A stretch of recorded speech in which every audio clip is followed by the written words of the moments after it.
Coordination committee की कोई आवश्यकता ही नहीं है। जब समन्वय बेहतरीन हो तो समन्वय समिति की कोई आवश्यकता नहीं है। आपके दफ्तर में घुस करके वो पवित्र हो जाता है और जब तक आपके खिलाफ है वो अपवित्र है। जब नीतीश जी हमारे सीएम साहब और डिप्टी सीएम साहब ने नौकरी की बात की ना, पहला नियुक्ति पत्र सुशील मोदी जी को मिल गया। तो आपका धन्यवाद देता हूं। मैं प्रदेश अध्यक्ष जदयू का भी धन्यवाद देता हूं। आपके सवाल लूंगा, लेकिन लबो-लुबाब ये है कि तमाम जो महागठबंधन जदयू के चेहरे हैं उन्होंने उनके अलग अलग शब्द थे, लेकिन भाव ये था कि सेंट्रल ब्यूरो ऑफ इन्वेस्टिगेशन जिसको क्रिमिनल ब्यूरो में ये तब्दील कर रहे हैं, उसको एक संदेश, उनके मास्टर्स मालिकों को एक संदेश बिहार की जनता दे रही है। बच्चा बच्चा वाकिफ कि अचानक ये एजेंसी सुपर एक्टिव क्यों हुई, क्योंकि सरकार उनके हाथ से चली गई। सरकार एक व्यापक जन समर्थन वाली सरकार में तब्दील हो गई। 165 के आंकड़े के साथ विधानसभा की तस्वीर बदल गई और उस तस्वीर बदलने से ऊपर वाले बहुत नाराज हैं, दुखी हैं। कर क्या सकते हैं? तो सेंट्रल ब्यूरो ऑफ इन्वेस्टिगेशन को आगे करो, लेकिन उन कर्मचारियों से भी आग्रह है, मास्टर्स की बातें ऐसे मत मानिए।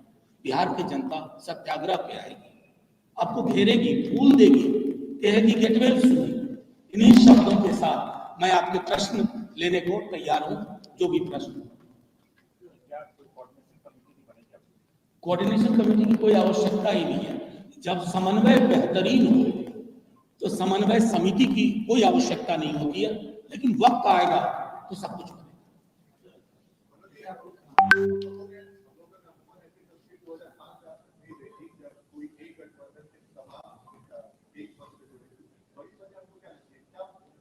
देखिए, आपके प्रश्न का बहुत धन्यवाद, बहुत संवेदनशील प्रश्न है। सारे चेहरे, जैसा उमेश जी ने शुरू में भी कहा था कि हम लोग चुनाव के टाइम में जब सीट बंटवारा होता है तो साथ बैठते हैं।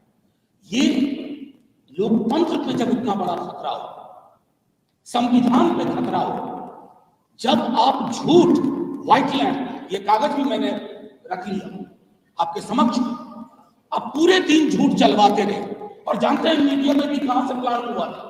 सीबीआई के सोर्सेस ने प्लान किया। सीबीआई को किसने दिया? दिल्ली में बैठे मास्टर्स ने, मालिकों। और अगले दिन जब उस कंपनी ने ही कहा भैया क्यों हमें बदनाम कर रहे हो, कोई लेना देना नहीं है तेजस्वी जी का, सब चुप हो। क्या हम सीबीआई से ये नहीं कह सकते माफी मांगो? क्या उनके मालिकों से नहीं कह सकते हैं माफी मांगो? तो ये खतरा तेजस्वी यादव जी पे नहीं है, ये खतरा लोकतांत्रिक संवेदनाओं पे है। ये खतरा एक चुनी हुई सरकार, व्यवस्थित सरकार को ढहाने की जो आप कोशिश कर रहे हैं, डराने की, उसके सब बरक्स हम सब आज यहाँ हैं और ये सिलसिला जारी है।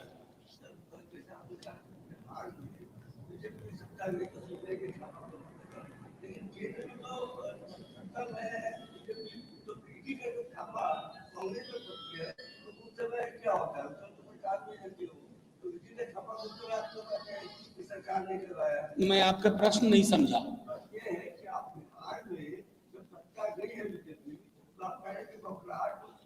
बिल्कुल सत्ता में है तो कांग्रेस के यहाँ जब ईडी का छापा पड़ता है उस समय आप लोग कहते हैं कि ये वो बात नहीं करवाई। क्यों नहीं कहें? नहीं, क्यों नहीं कहें? आप विपक्ष के लोगों पर अपने इन तीनों संस्थाओं को छोड़ रहे हैं। क्या हासिल हुआ? मैं नाम लूं, एक चीफ मिनिस्टर है एक राज्य के, उनके खिलाफ डॉजियर छापा था बीजेपी ने, वो आज मुख्यमंत्री हैं उसी दल के। तो ये तो अद्भुत हो पाता है ना कि आपके पास एक इतनी बढ़िया वॉशिंग मशीन है जिसमें आप इंसान को घुसाते हो तो आपके दफ्तर में घुस करके वो पवित्र हो जाता है और जब तक आपके खिलाफ है वो अपवित्र है। ये तो बच्चा बच्चा समझता है दोस्त मेरे। मनोज जी, सुशील मोदी एक हिसाब बता रहे हैं, गणित बता रहे हैं कि यदि उपचुनाव तेजस्वी यादव ये दो सीटों का उपचुनाव जीत जाते हैं तो मुख्यमंत्री के प्रबल दावेदार हो जाएंगे, जेडीयू को अलग कर देंगे। आपका रिएक्शन? सुशील मोदी जी के बारे में मैंने परसों एक बात कही, बड़े सुलझे हुए इंसान हैं, उलझे हुए रहते हैं इन्हीं चीजों में, इसलिए दरकिनार हो गए हैं बीजेपी से। जब नीतीश जी हमारे सीएम साहब और डिप्टी सीएम साहब ने नौकरी की बात की ना, पहला नियुक्ति पत्र सुशील मोदी जी को मिल गया। वो गायब थे, अब आजकल सुबह सुबह टाइट होकर के बैठ जाते हैं मीडिया के सामने, तो उनको तो रोजगार हमने दे दिया। ये तो उसके लिए उनको धन्यवाद देना चाहिए नीतीश जी का और तेजस्वी जी का।